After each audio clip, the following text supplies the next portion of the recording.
Hello YouTubers and welcome to Friday, to the end of the week. I've got my Friday shirt on and as you can tell from the title, we're talking about rowing training today and what you might do. But as rowing is a rowing sport, we're going to hop on the water this morning to do some rowing on the glass over there. But first things first, we have to get into the club, get ready to row. So let's get to it.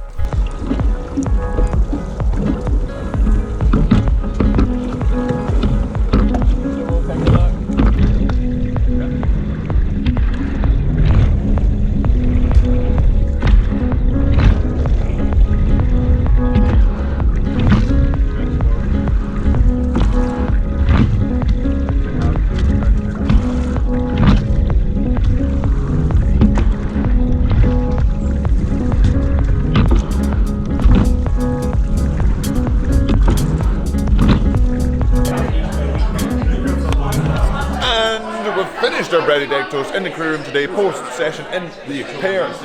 But I'm going to finish this up and talk a little bit about the rowing training. Then we get to do more rowing training. Because remember, rowing is a rowing sport and Footersfield, oh yeah!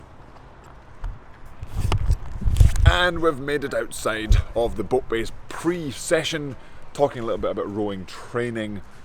And there's quite a lot of it. So we do anything from 1 to 3 sessions every day, including rowing on the water like we did this morning, because rowing is a rowing sport.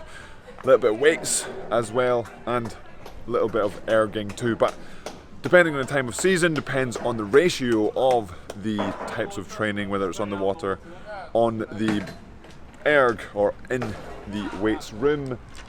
But also, as it starts to rain, we are usually out in any weather as long as the water isn't absolutely terrible. So no matter what the water is, we'll be out.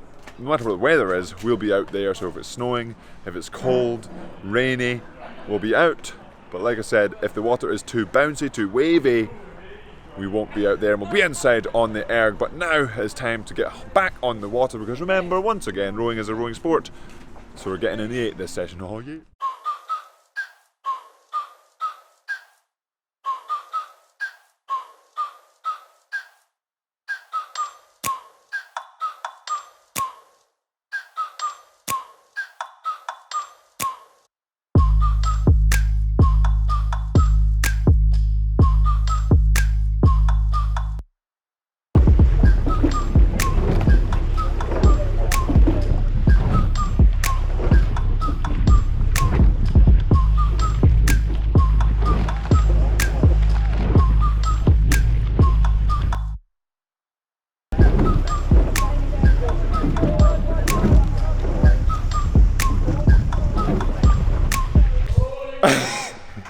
And we've made it off the water into the gym here before we go upstairs into the crew room to fuel up on today's Fish Friday. But I'm not sure what specific fish we'll have today.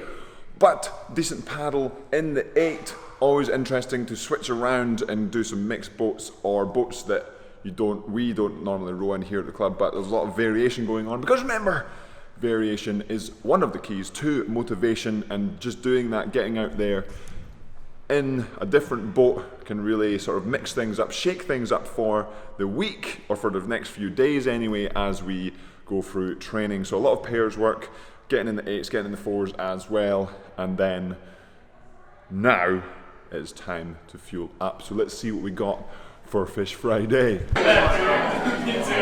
And we've made it outside of the club for another day, talking about rowing training today, which we have done today. Ed wasn't in the 8 or the pair this morning. Ed, what have you been up to in your rowing training? I have been trying to relearn how to row a single scull. So scull a scull? Do you row a single? I don't know. How's that going? That's probably why I was failing, because I was trying to row it. And yeah, that's fine. That's the one, right? Yeah. Because you were ill. I was an ill boy. And rowing training can be quite difficult when you're ill.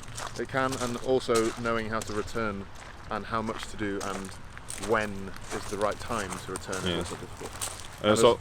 But you did take time off, and you didn't come in. You came in when you were ill, and you got told to leave. And I put the camera down. So Ed did come in when he was ill and got told to leave by the coaches.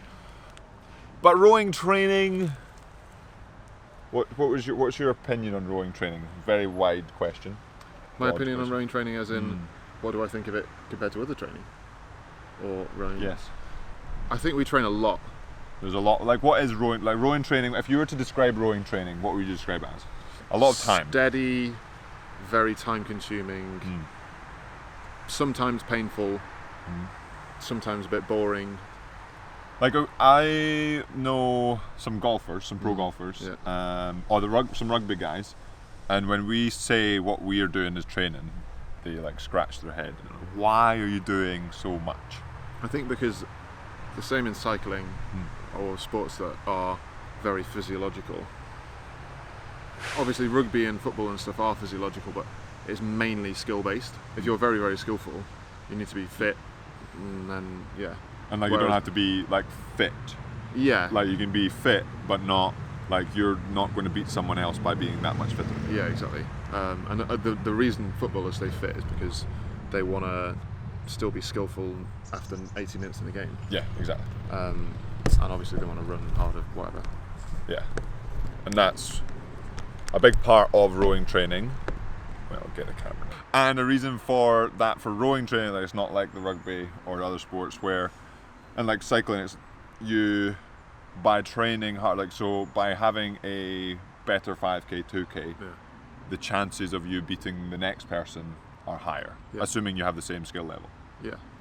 And like, when we go in the water, we are effectively trying to do two things at once. We're trying to get better at rowing, or it's more skillful, and also get potentially a little bit fitter. If you had a tip for rowing training, what would the said tip be? I think just consistency. Like, I, over the years, probably had times where I've been really consistent, and you can see the benefits after a while, but it's one of those things where it does take time, and you could have 12 weeks of really good training, and then you think, oh, I've not really seen any benefit, but then in 6 weeks' time, you do see the benefit, sort of thing. That's the only real. And going off that, like the adaptations that your body makes to training, it's like the minimum.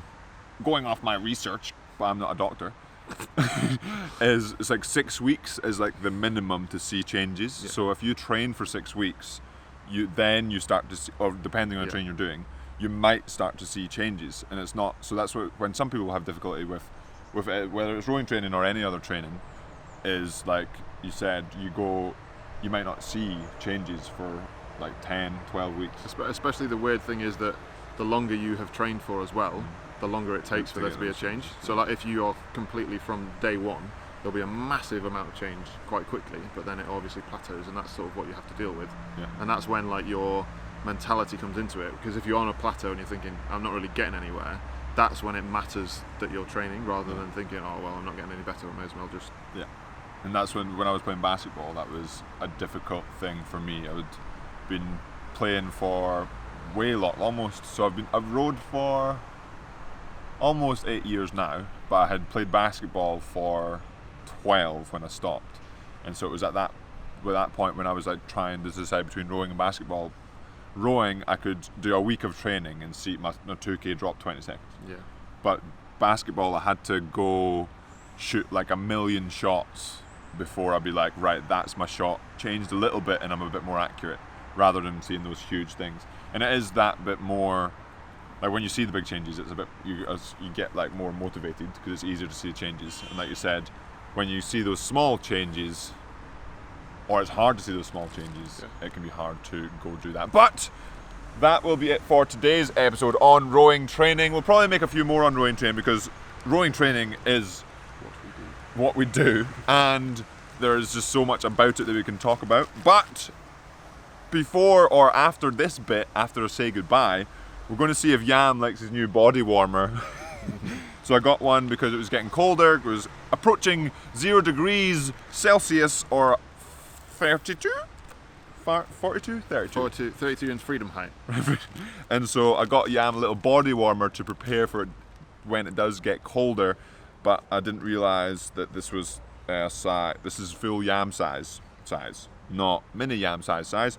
So once we say bye, we'll see what Yam's like trying it on if he likes it at all. But as always, Yam Squad, remember to subscribe if you haven't already, hit that like button, and I will see you in the next episode. Oh yeah!